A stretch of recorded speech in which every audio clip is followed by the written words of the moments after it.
So hello everyone. Hi, welcome to today's webinar. We'll just give it a minute or two to let you all join. So yeah, just to let you all know, we will get started in just 1 or 2 minutes and give everyone time to join.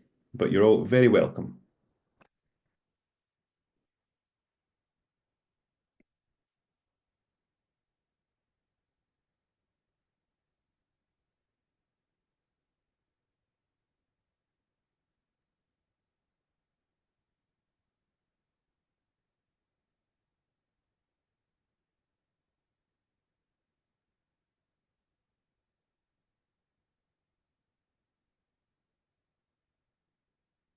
Just again to say hello to everyone. Thank you so much for joining. We'll just give it another few seconds, let a few other attendees join, and then we'll make a start.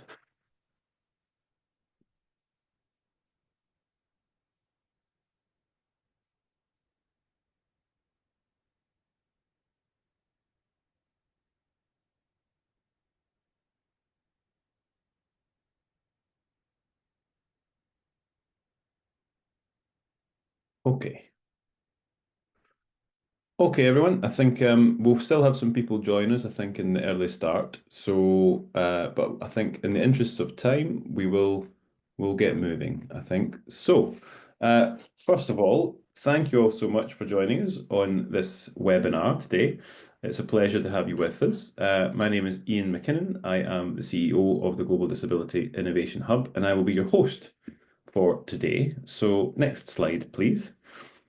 This is a webinar that's called IncluCITY, looking at global insights and how we take them to local action.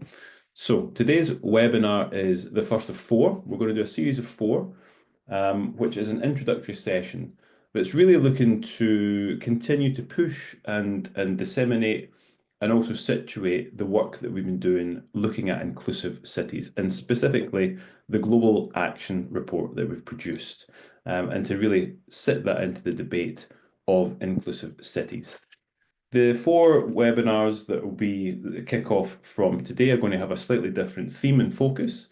And today's theme that we're going to look at is the need for local action, and also the need to highlight those different voices of local stakeholders on the crucial questions that are important to help us to create more accessible and more inclusive cities.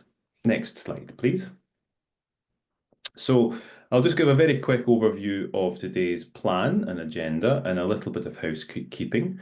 So I'm going to just set the scene very quickly. We're also going to show a short video that we filmed back in September 2023. And what that will do is give really good context to the wider UK development funded AT 2030 programme, of which this research and work sits under. It will also introduce you to and give good context to the specific work around inclusive infrastructure and inclusive cities. So we'll show that short film. I will then do a very quick introduction, or rather a very quick overview of the Global Action Report, which you can download online, and we'll give links to do so before we get into the main event, really the main session, which is we have four fantastic panelists with us, joining us today, panelists that we've been working with over the past 4 years, who have been integral in this research and producing this report. And I'll introduce the panel members properly very shortly. I'll also make sure that we have time at the end today. We have an hour. So before we close, I'll make sure there's time for questions from you all to our panel. So please do, throughout the webinar, put your questions into the Q&A box, and if possible, who you would like them directed to. And I will make sure that we have time at the end to cover as many of those as we possibly can. We have captioning. Captioning is live and available. So if you need closed captions, please click on the show captions icon at the bottom of your screen. As I said, put questions throughout the webinar into the Q&A box, and I'll cover as many as possible at the end. And today's session is going to be recorded, and we'll make the recording available on YouTube after the event, so you can go back and watch and listen again. Next slide, please. So very quickly, I'm conscious that some of you may be unfamiliar with the Global Disability Innovation Hub and our work. So I'll take just a couple of minutes to introduce ourselves. So GDI Hub, we are a research and practice centre based within University College London, UCL, in London in the UK. And we accelerate ideas into impact for a more just world for disabled people and for all people. Next slide, please.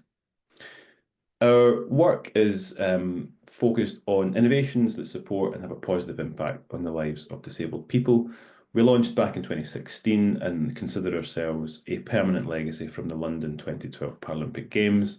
Our headquarters are on the Queen Elizabeth Olympic Park in East London, part of the UCL East Campus in the UK. And there we deliver all of our work from developing and creating homegrown assistive technologies, delivering accelerators, working on market shaping initiatives and delivering our knowledge, outputs and research work.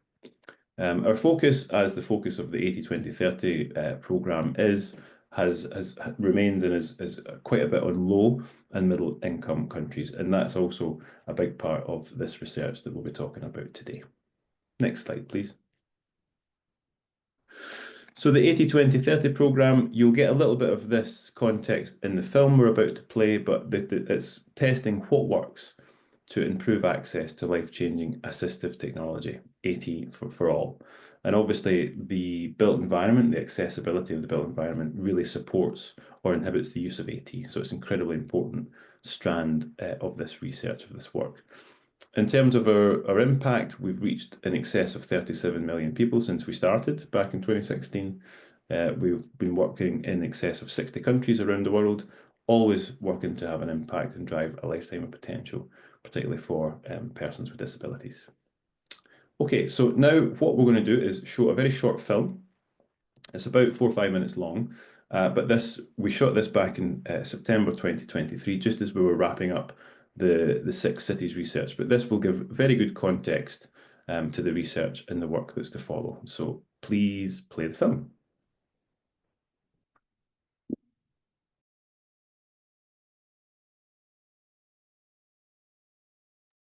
We don't have sound on the film, I don't think.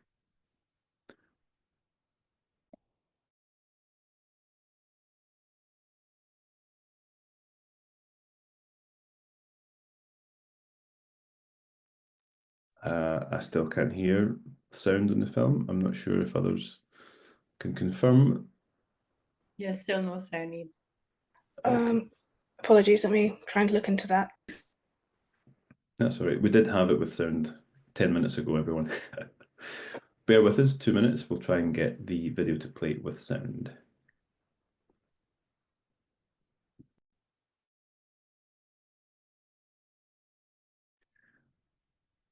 It's not because you're on mute, Sophie. Couldn't be as simple as that, could it? No, I think I figured it out. Just give me 1 sec. Sorry about that. No problem. While Sophie is fixing the sound with the video, I'll just say a little bit more about the Global Action Report. So this film you'll see was shot just as we were finishing the research in 6 cities around the world. We invited our local partners that we'd worked with to our offices in London to do begin the comparison, to work with and across these 6 cities to really understand from each other where were the similarities across the 6 cities, where were the differences. And that really helped us to inform what we then produced, which was a comparison report. And we have these, we'll provide the links and everything, you can get these. This is the comparison report that we produced, which you can get a copy of. This is where we really synthesize all the information from across the 6 cities to look at those similarities, those differences. And that was what really then informed the Global Action Report, which is this report here, which is a much shorter report. It's intended to be more of a tool that you can use. Let's see if we have sound. Perfect. So the 80-20-30 project looks at AT and essentially getting AT, which is assistive technology, to people who need it. But we recognise that if the built environment, the world in which they live, doesn't allow them to use that AT, then it's redundant. So this sub-programme, this project looks at inclusive infrastructure. So it looks at the inclusive design of the built environment and the world around us. My name is Michaela Patrick and I'm Head of Inclusive Infrastructure and Climate at the Global Disability Innovation Hub. So over the last 3.5 years, we've been conducting research in 6 cities around the world, funded by UK aid, to look at the current state of accessibility and inclusion in those cities. So the 6 cities that this research project focuses in on are Ulaanbaatar in Mongolia, Varanasi in India, Surakarta in Indonesia, Nairobi in Kenya, Freetown in Sierra Leone, and Medellin in Colombia. So our goal with this research was to identify across these 6 cities what are some of the common challenges and shared opportunities for a global movement for inclusive design. I am Francis Kabia. I am the Director of Social and Religious Affairs, Ministry of Social Welfare, Sierra Leone. I am Quad Jamil, but people usually call me AA. I'm from Kota Kita, a non-government organization from Solo, Indonesia. So my name is Utsav, and I'm from New Delhi, India. I represent an organization called the National Institute of Urban Affairs. I am an anthropologist, and I've been working on disability for the last 4 to 5 years. Mi nombre es María Isabel Aguirre, vengo del Comité de Rehabilitación en Medellín, Colombia. Es una institución que trabaja con población con discapacidad. My name is Engineer Michael Ochieng Owino. I'm from Nairobi, Kenya. I'm a chief engineer in the ministry in charge of housing and urban development. My name's Anne McKinnon.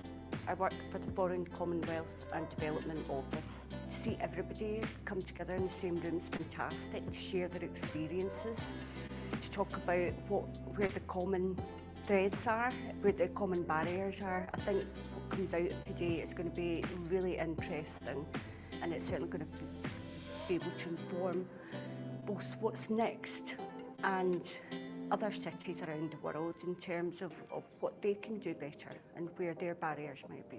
Over half of the disabled people live in the informal set of areas. Тэгээд энэ гэр оролтын орчин нөхцөл нь болохоор хүртээмжийн хувьд бол ерөнхийдөө огт хүртээмж гэж хэлж болно. Дээрээс нь дулаан болон цэвэр усны хангамж одоо яг төвлөрсөн хангамж байхгүй буюу дандаа тийм зөөврийн байдлаар хэрэглэдэг. Дулааныг бол өөртөө гэртээ галдуулах байдлаар ашигладаг. I am Dr. D. Vasudevan. I am the Chief General Manager from Varanasi Smart City. I am representing Varanasi City in this summit. This very building where we are sitting and having the summit is an excellent example of how an inclusive building should be built. It doesn't actually cost much. If you do it, incorporate it in the very design from the beginning, it is, it's very, very marginal expense or negligible additional expense. My name is Maria Clara Rubla, and I'm a local consultant on the team of Medellin of the Global Disability Innovation Hub. And I believe that Medellin is being kind of a referent. Like comparing Medellin and its dynamics with other cities in Africa and Asia had made me realize that we have gone like first in that path. And we have some interventions and some initiatives that other countries are starting to look at to replicate them in their cities. It's been a little bit overwhelming, if I'm honest, the past 3 days. It's in a good way, having these representatives from 6 cities from around the world come here to the Queen Elizabeth Olympic Park, where I worked on the inclusive design, to talk about inclusive design. It's been incredible, an amazing opportunity and experience, and we can't wait to get started now on the final report and get that out.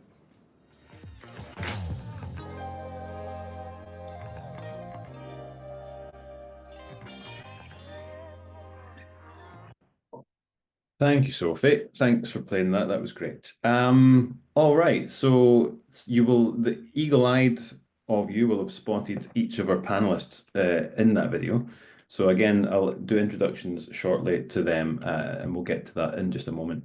What I'm going to do now is just very quickly give a little flavour of the Global Action Report so that you all have a sense of it. But we're going to provide QR codes and links where you can download it. Sophie, if you could put the slides back up, please, that would be great. So the Global Action Report is really intended to be a tool. As I said, it's intended to equip cities with practical actions. So if you are a city government, if you work with or for a city government that wants to become more accessible, more inclusive, but doesn't really know where to start, then we recommend that you pick up our Global Action Report, and it's a good place to begin to plan how to do it. Next slide, please. In terms of what's in the report, I'm not going to go through this in any great detail here and now, but you can have a look at it. There's a QR code on screen that you can scan. We can also put the link to the web page where you can download a copy of the report as a PDF in the chat. We can do that. I'll ask my team to do that for me. But there's a little bit of guidance on how to use the report. We define, what an inclusive city is, what it means. We then have principles for inclusive cities, some key action areas, and all peppered with little examples and some evidence that we've picked up from the research that we've done. Next slide, please. So the principles for inclusive cities, there's 10. Again, I think in the interests of time for today, I'm not going to read through all of these just now, but needless to say, this is, from across 4 years worth of research, we've distilled it down into these 10 really key principles that are essential for creating more accessible, more inclusive cities. And these are expanded upon in the report. Next slide, please. And then alongside these 10 key principles, we have then 16 prioritized action areas. So these were the key kind of action areas that came out from the research that we think are really important across cities. And really the next step I'll come to in a second is how you then, for your own city, how you then prioritize these 16 action areas. Next slide, please. We also looked at how we communicate this information and thinking about the types of audiences that we're speaking to, and also making sure that we're providing information and accessible in an alternative format. So we spent a lot of time and work doing that. So obviously you have the reports as accessible PDFs. We have the video that you can watch. We're doing these webinars, such as this webinar series that we're going to do now. We've been at events showcasing the work that we've been doing with stalls and exhibition stands. But we also looked at how we present some of the information and worked thinking about working with architects, designers, planners, who are often very familiar with technical drawings. And we started to develop that as a tool. So looking at how we can actually communicate, illustrate, and narrate some of the information and data that we were collecting through the research. So one of those ideas was to look at a cross-section, like a technical drawing cross-section through each of the cities, where we could then plot some of the key pinch points that our disabled participants were highlighting to us in the research. So quite a nice way, I think, and a unique way to present the information. Next slide, please. So what's next, really, with this? I mean, often when you produce a final report, you think that that's it, that the work is done, but far from it. I think really where we see ourselves now is really at the midpoint. So we've done research in 6 cities, we've done the comparison piece, we've produced this report, and what we want to do now is work with cities and help other cities to go on this journey to become more accessible and become more inclusive. What we were able to do was create a rapid assessment tool so that cities can do this deep dive rapid assessment that we've done with the 6 to do it more quickly, more efficiently, because we've learned a lot in the process. From there, you can create your own bespoke action plan for your own town or city, and then use these action areas in the Global Action Report to really bespoke and prioritize areas that you want to work on, and then pilot that through, so actually seeing implementation and working closely with cities to then begin to implement some of these recommendations, and always then monitor and evaluate the impact that this is having, and the positive legacy that it's leaving will be an important part to continue. So, far from finished. I think we're really only at the midpoint, I think, of this piece of work. Next slide, please. Okay, so now to the real meat of the webinar. And as I said before, we're delighted to have 4 fantastic panel members join us today. 4 panel members that have become friends, that we've worked with for a long time, from the beginning of this research, who are local partner representatives from 4 of the 6 cities that we worked on. So we have from Kota Kita in Indonesia, we have Kirana Putri Prastika, or Rara, who's representing Kota Kita and the work that we did in Surakarta in Indonesia. We have Utsav Chowdhury from the National Institute of Urban Affairs in India, based in Delhi, but we worked closely with Utsav and his team on the case study city of Varanasi in India.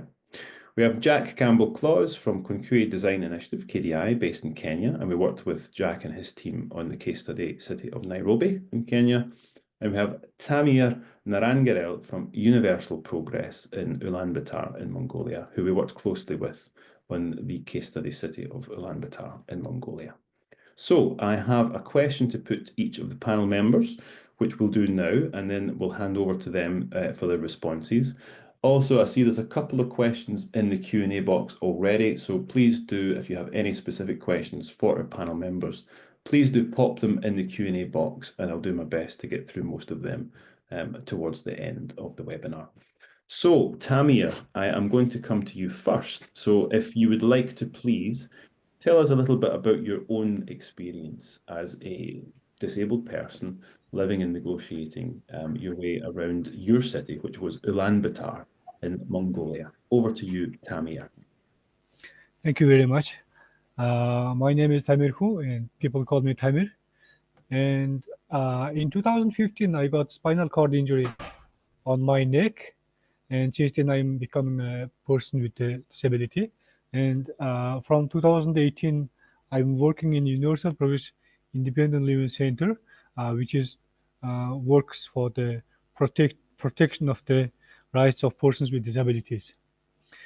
To the negotiation with the government, city government, firstly we do send them the official letters, and we speak them according to the laws, which is the having very successful results. And our main tool is that the UNCRPD and the rights of persons with disabilities of Mongolia. When person with disability asking to protect their rights by according to the law, it is the most efficient way to protect their rights. So it's the one of the experience, the good experience. No one from the government organization cannot avoid to protect our rights. That's the one of the key point. Thank you very much. Thank you, Tamir. Thanks very much for that. So yeah, the importance of the UNCRPD and obviously making sure that that's been ratified by the country, and that's something that's regularly monitored.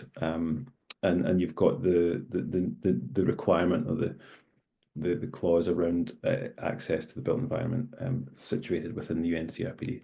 Thank you so much, Tamir, for that. And we will obviously come back to you later for an example, a case study example, and any other questions from the Q&A box that may come as well. Thank you, Tamir. Okay, next slide, please.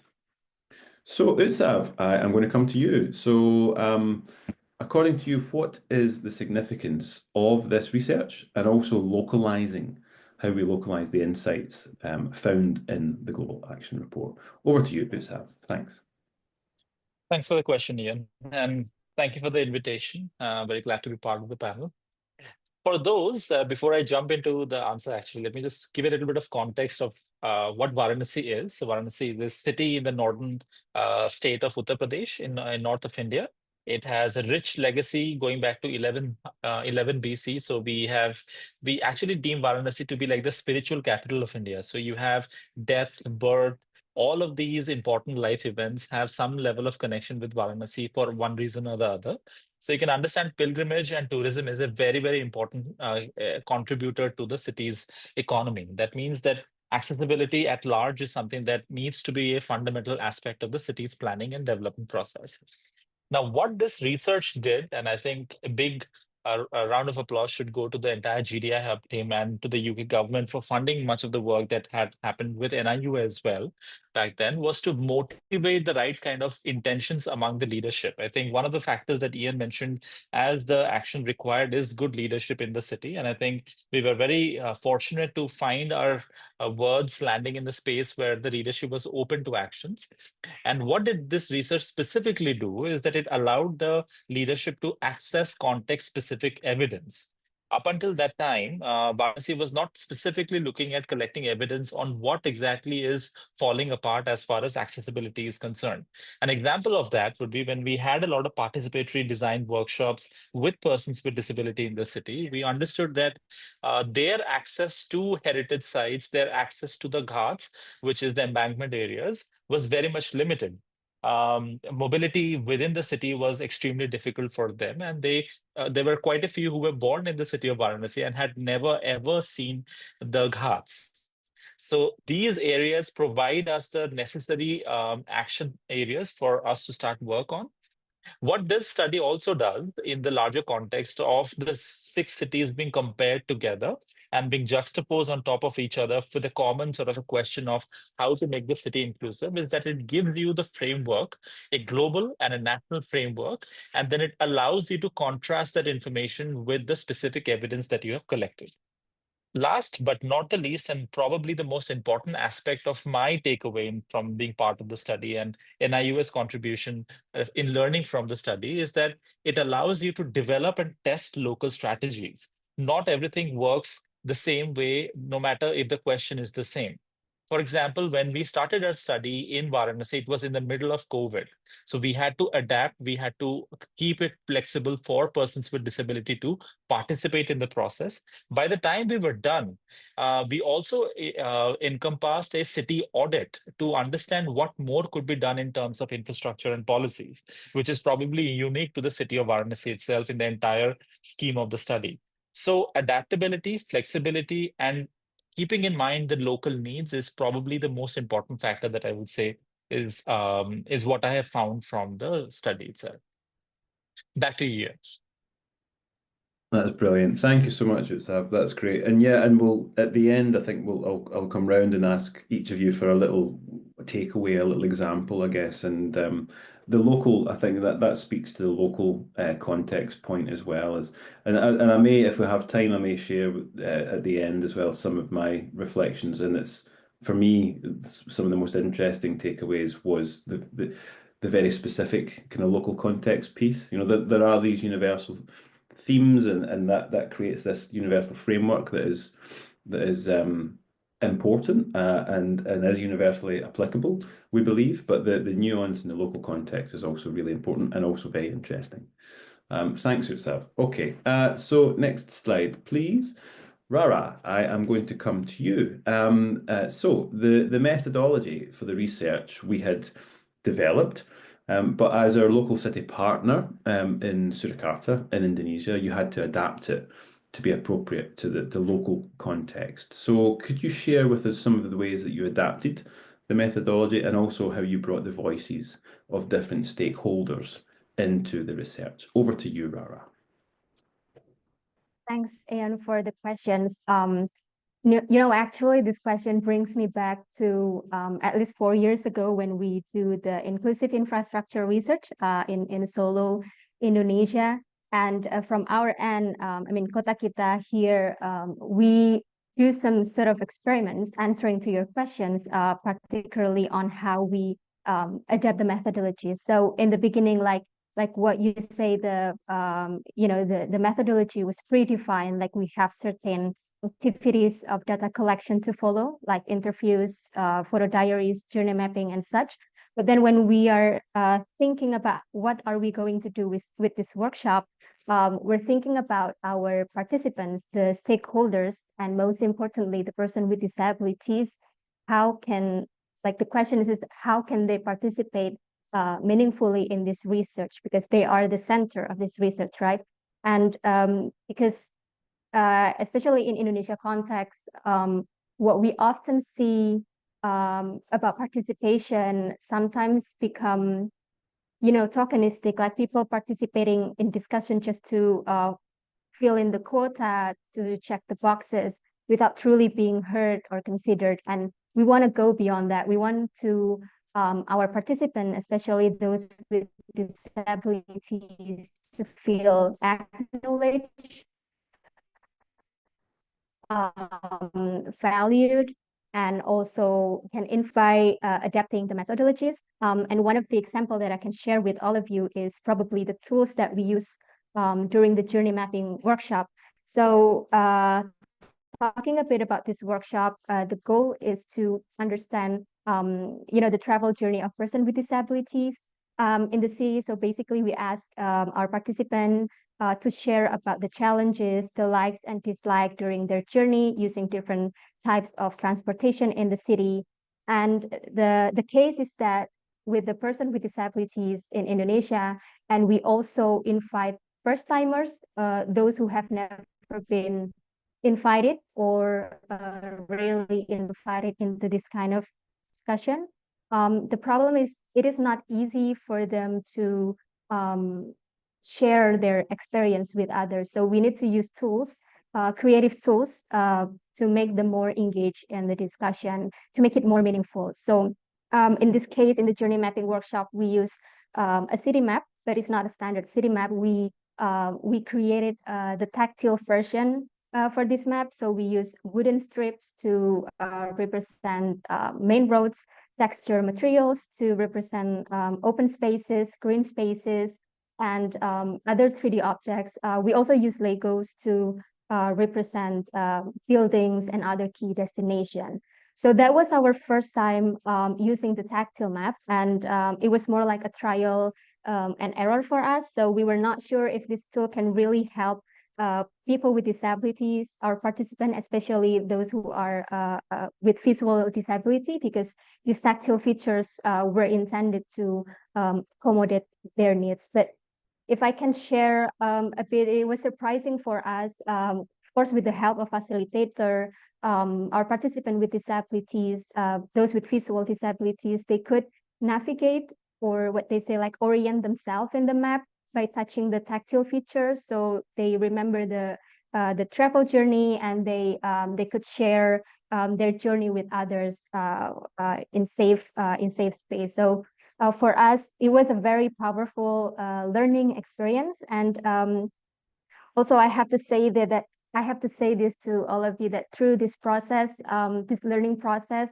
we have expanded the use of this tactile map and the journey mapping method for our project in other cities, in Semarang City, other city in Indonesia. We have project regarding low carbon transport for vulnerable groups. So we use this tactile maps and the journey mapping method to engage with person with disabilities. So yeah, I guess I hope that answered the questions, and back to you again, Ian.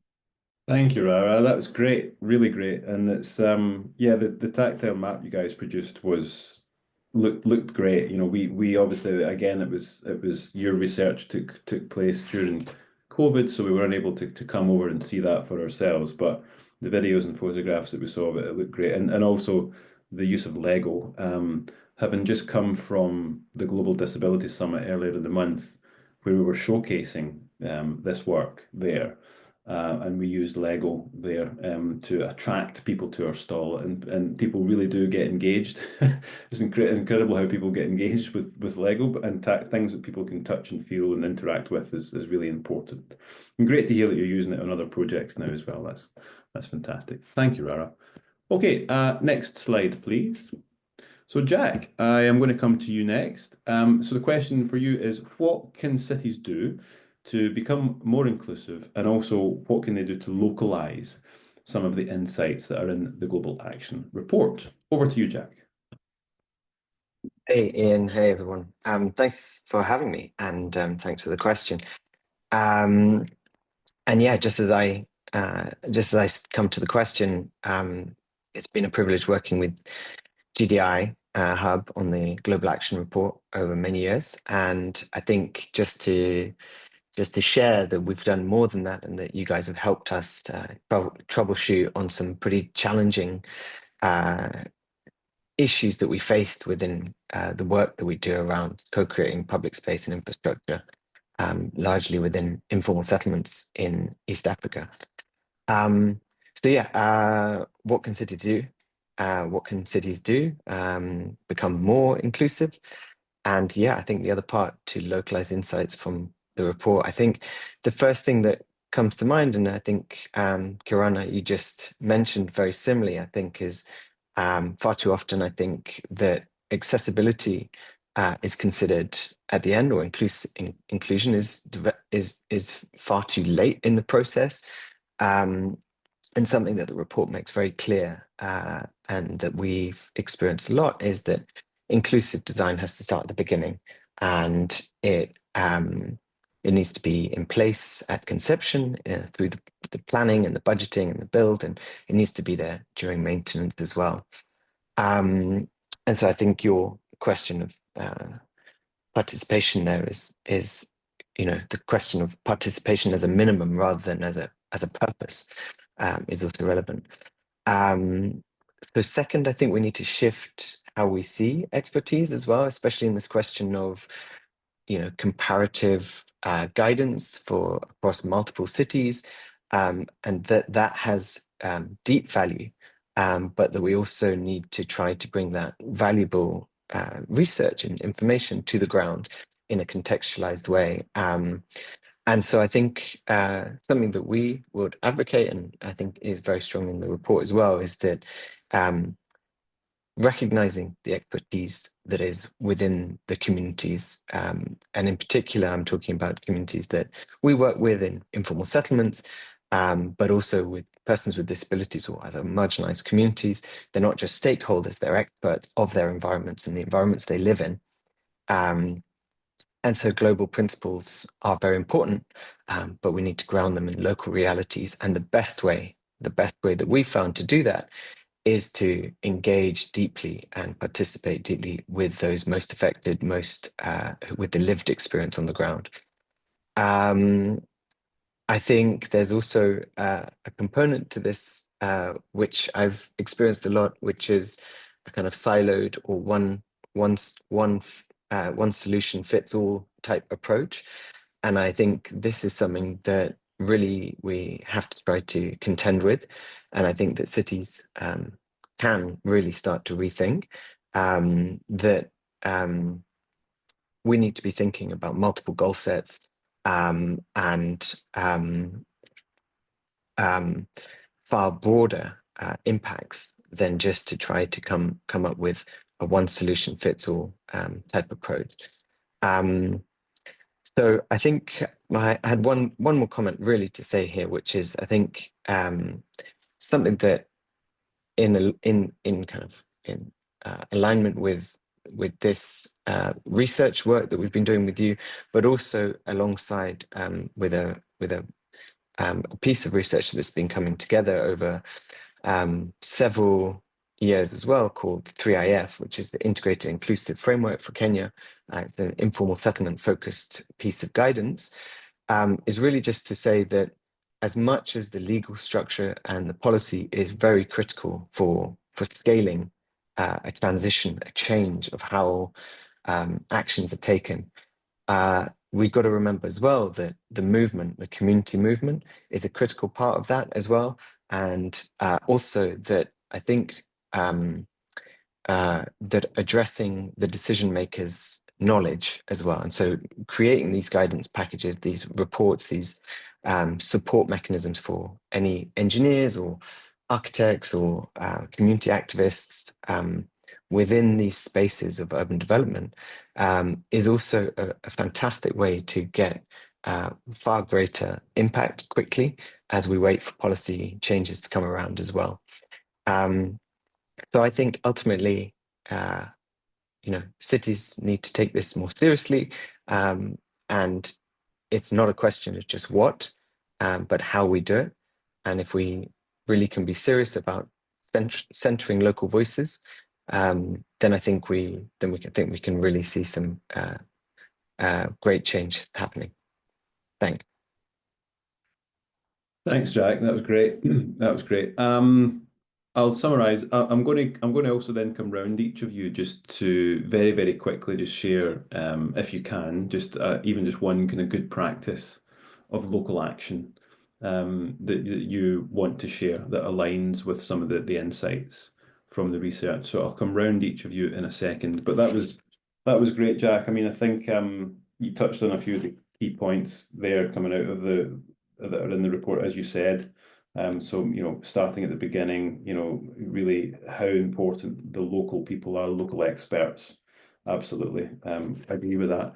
And then when you mentioned decision makers, addressing decision makers' knowledge, and the importance here of education, I think, which also came through in the research, is the need for education, I think, in this space. And I often view that as the kind of the longer term goal and ambition, I think, is that the decision makers have had, if they don't have personal experience, they have had the education and the experience through their education and careers that allow them to make good decisions, certainly when it comes to the urban planning and design.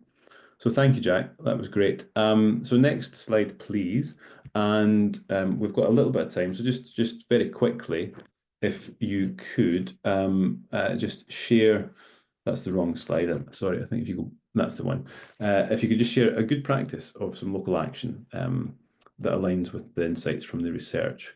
So Tamir, if I come back to you, is there something you'd like to share? Okay, thank you very much. 5 years ago, like in the Ulaanbaatar city, there were like over 50 bus lines, and 700 buses were running in the city in a day. Accessible buses, I mean the non-stop buses. Now, and over 900 buses are running in a day, and 50% of buses became non-stop, and all the bus lines having such a non-stop buses. So when the people with disabilities wants to go in the city by the bus, it's becoming the accessible, available for everyone. That's one of our key action, and to make this action, and we did several meetings with the government and city government officials. Thank you very much. Thank you, Tamir. And we knew how important bus transport was in Ulaanbaatar. So to see that improvement in the city is fantastic, and it's obviously testament to a lot of the work that you guys have done and continue to do in Ulaanbaatar. So that's well done. That's incredible statistic to get up to 50% step-free buses. Yeah. That's amazing. Well done. Okay, thanks, Tamir. Rara, if I can come to you next, please. Yeah, thank you for the question. I think sharing good practice, maybe from Kota Kita's side, like we have initiative along with the city government of Solo. We call it Solo Inclusive City Movement, building upon previous research, including the inclusive infrastructure research that we do. Some of the initiative that I can share is, well, it is a small scale intervention. We do several co-designing implementation with the local community. Like we have co-designing public spaces in social housing areas, and also we have co-designing child-friendly street in one of the neighborhood in Solo.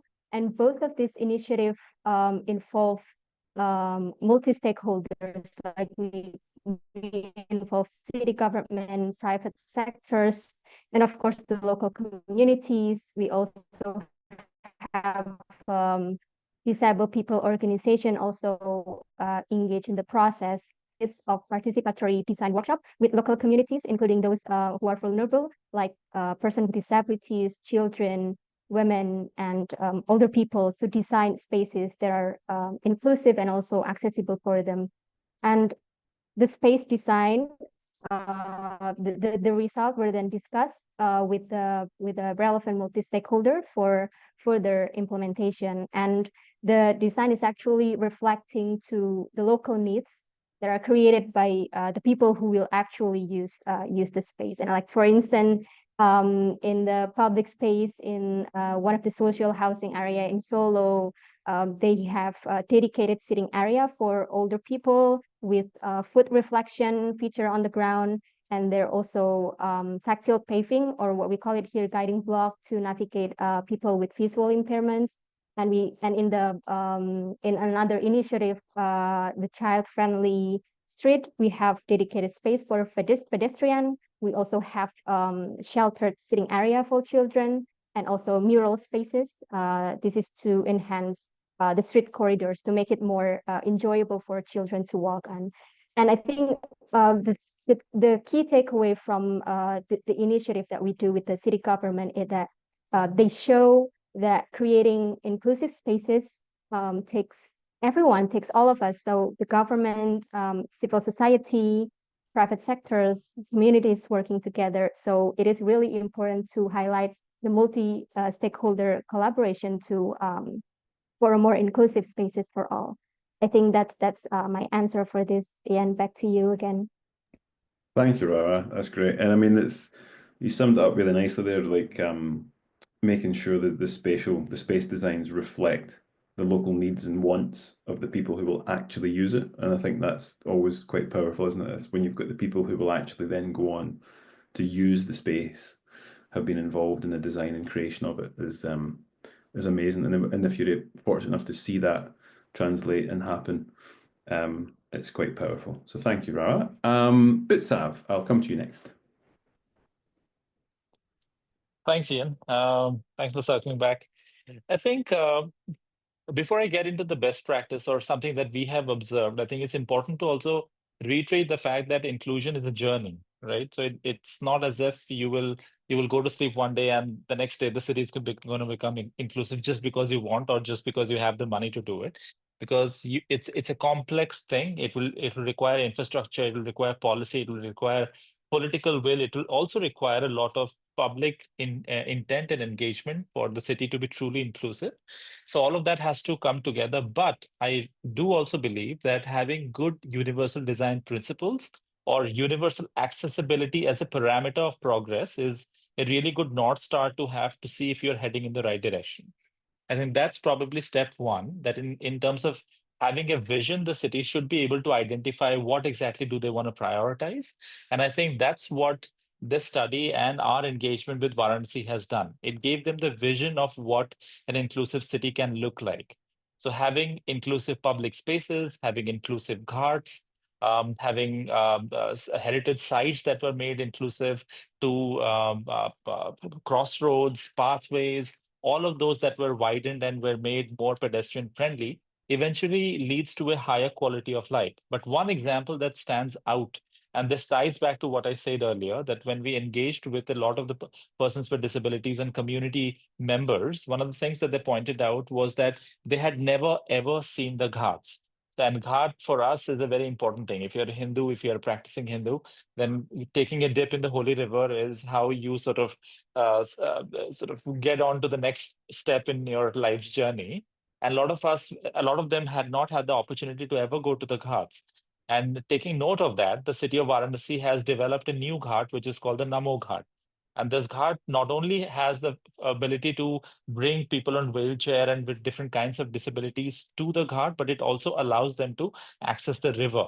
So there are articulated arms and there are some mechanical instruments that have been installed to ensure that people on wheelchairs can take a dip safely.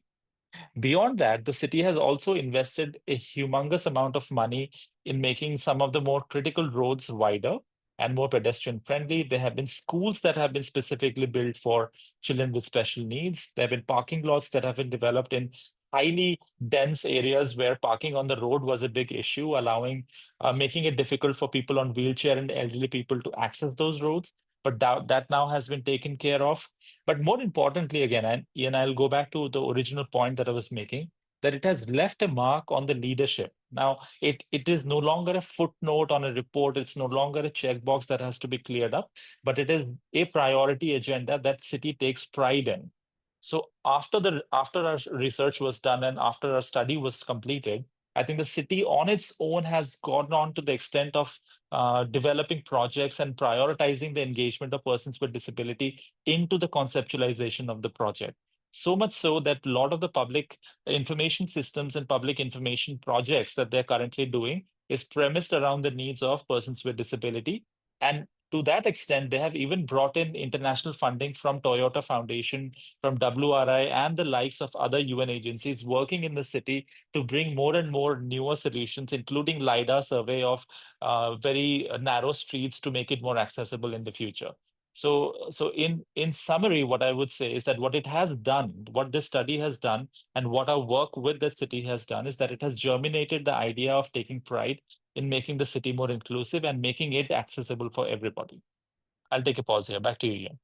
Thanks, Utsav. That's great. Yeah, I love the fact that it's left a mark on the you know, even the role we've played may even be a small part in the bigger piece, but to leave a mark in the city leadership, because having that buy-in and championing, you know, from the senior levels and for that to flow down is so important. And to hear that they've it's not just something they feel that they should do or have to do, but it's something they want to do and they take pride in it.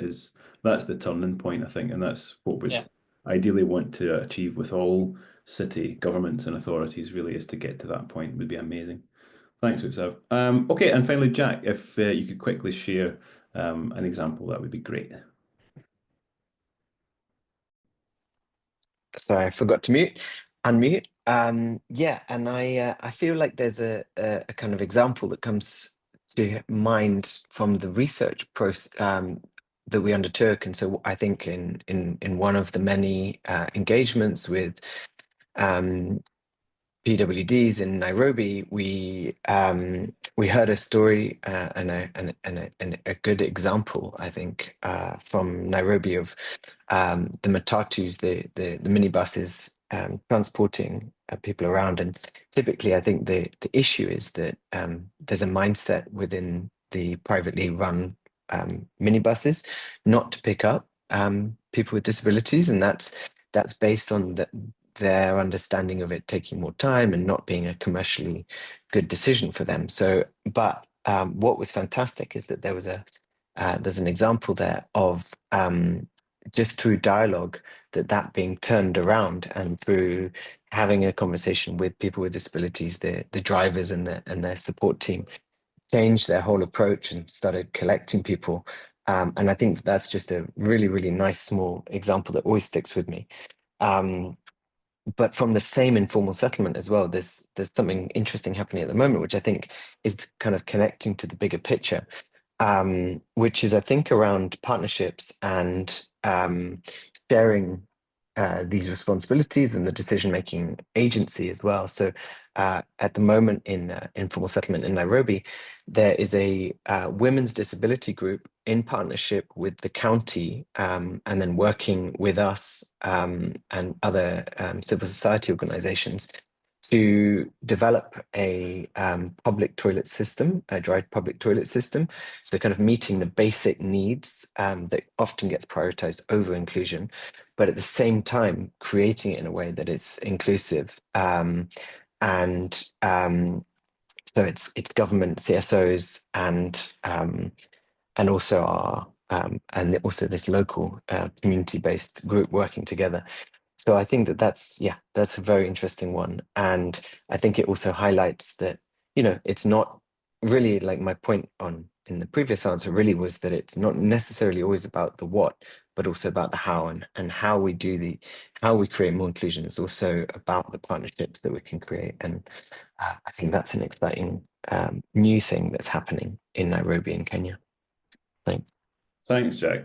That's great. I do love the example of the matatus, and what that makes me think of is just how important service design is alongside like physical infrastructure and design. Like if I often say, when I reflect on my time working on the Queen Elizabeth Olympic Park in East London, quite often the feedback that we got from disabled visitors and customers, it was always experiential, and it was often service related rather than physical design related. But so you need both to work very complementary, I think, to create that positive experience of a place or a journey.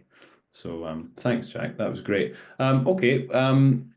We've got a couple of questions in the Q&A box, and I did say that we'd try and get to those. So that's probably, we've got kind of 5 minutes. So if I take them and I'll just open them to the floor. So to the panel members, please feel free to jump in. I'll take each in turn. So one is, from the research and the experience that we've gained through this work, what would you say are the 1 or 2 catalytic actions that disability inclusion activists should focus on when they're engaging with their cities? So it's a good question. Would anyone like to jump in on that?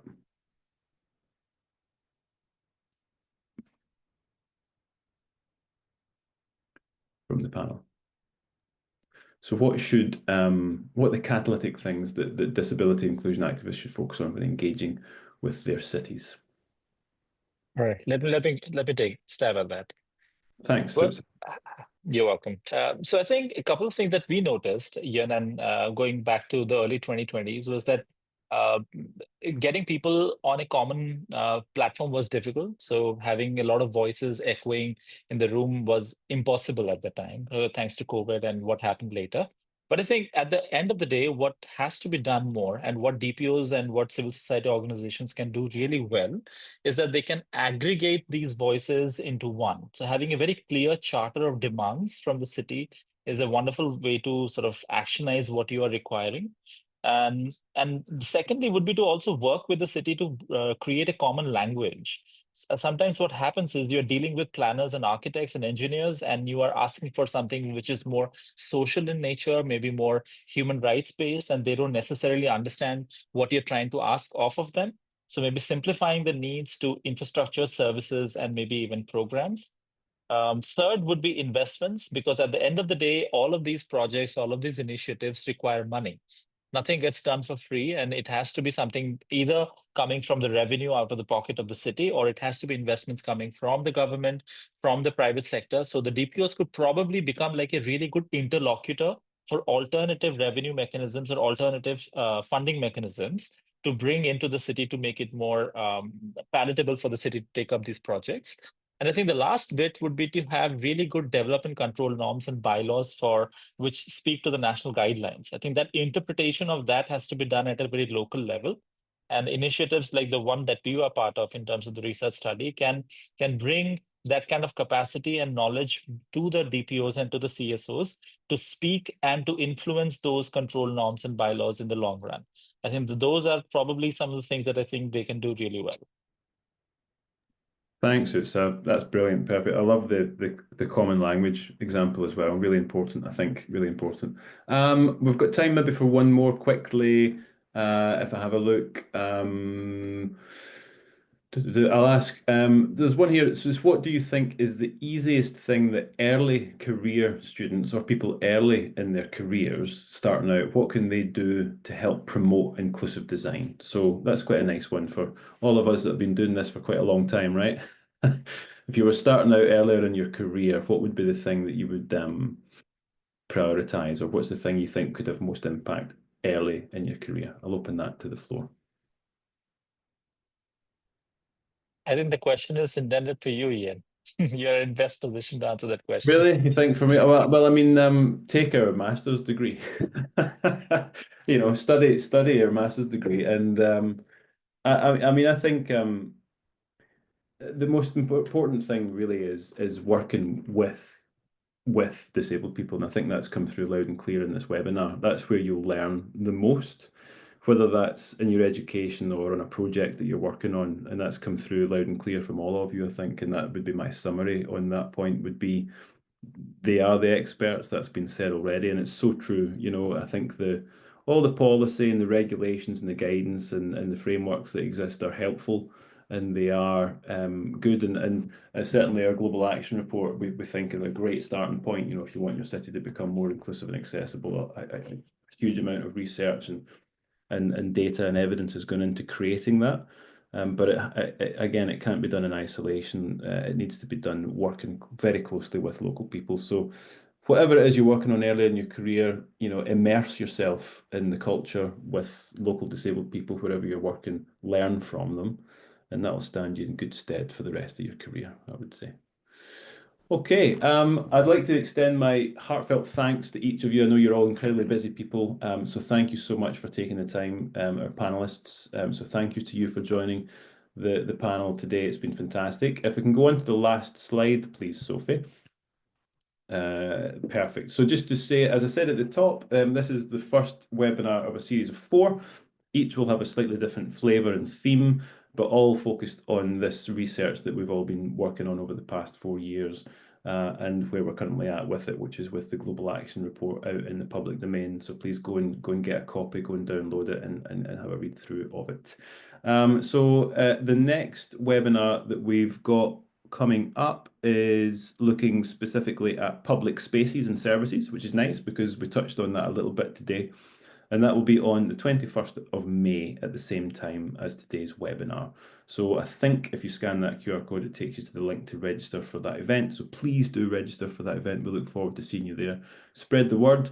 This will be available on our YouTube channel to watch afterwards. So please do watch again and spread to your networks. It's much appreciated if you can do that for us. So that's it from us. We're bang on time. Thank you so much again to our panelists. Your time is so valuable and so much appreciated. So thank you so much for joining and sharing again your experiences and your learning and all the work that you're continuing to do now to this day. It's great to hear it. And thank you to all the attendees for joining. It's very much appreciated. And we'll see you next time. Thanks, everyone. Bye-bye. Thank you. Bye. Thank you, everyone. Thank you, everyone. Thanks so much.